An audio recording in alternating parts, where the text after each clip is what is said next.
कोरोनानं पुन्हा राज्यासह देशभरात हातपाय पसरायला आता सुरुवात केली आहे। देशात गेल्या 5 दिवसात कोरोना रुग्णांची संख्या ही तिपटीनं वाढलेली आहे। वसईत एका कोरोना रुग्णाचा मृत्यू सुद्धा झालाय। या सगळ्या स्थितीमध्ये काळजी घेण्याचं आवाहन डॉक्टर आणि सरकारकडून करण्यात येतंय। सविस्तर पाहूया। सावधान, देशात कोरोना झपाट्याने वाढतोय। 5 दिवसांत रुग्णांची संख्या तिप्पट।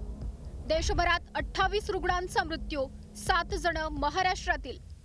सार्वजनिक ठिकाणी मास्क वापरा, कर्नाटक सरकारचे आदेश। कोरोनाचा धोका दिवसेंदिवस वाढतोय। देशभरात कोरोना हातपाय पसरताना पाहायला मिळतंय। राज्यात शनिवारी कोरोनाचे 68 नवीन रुग्ण आढळून आले असून त्यात मुंबईतील 30 रुग्णांचा समावेश आहे। वसईच्या नायगाव परिसरातील रहिवासी विजय केणी यांचा मुंबईत कोरोनामुळे मृत्यू झाल्याचा संशय आहे।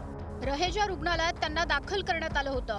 कोरोनाच्या संसर्गामुळे त्यांचा मृतदेह राहत्या घरी न नेता मुंबईतच त्यांच्यावर अंत्यसंस्कार करण्यात आले।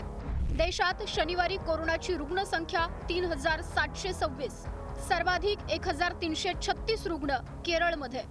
केरळनंतर महाराष्ट्रात 749 कोरोना रुग्ण। सार्वजनिक ठिकाणी मास्क वापरा, कर्नाटक सरकारचे आदेश। कोरोनाचे रुग्ण वाढत असल्याने काळजी घेण्याचं आवाहन सरकारच्या वतीनंही करण्यात येत आहे।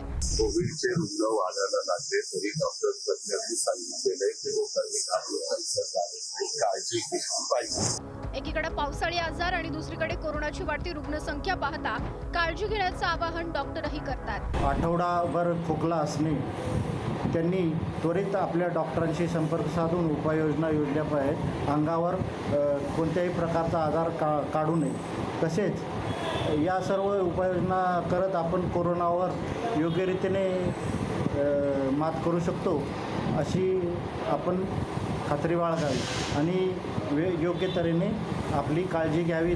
भारतातील अनेक राज्यांमध्ये कोरोनाच्या रुग्णांमध्ये वाढ होत असताना देशात कोविडचे 4 नवीन प्रकार आढळून आलेत। LF7, XFG, JN1, NB181। कोरोनाचे रुग्ण वाढत असले तरी ही प्रकरणं फार गंभीर नसल्याचं डॉक्टर आणि प्रशासनाकडून सांगण्यात येत असलं तरी सतर्क राहण्याचं आवाहन करण्यात येत आहे।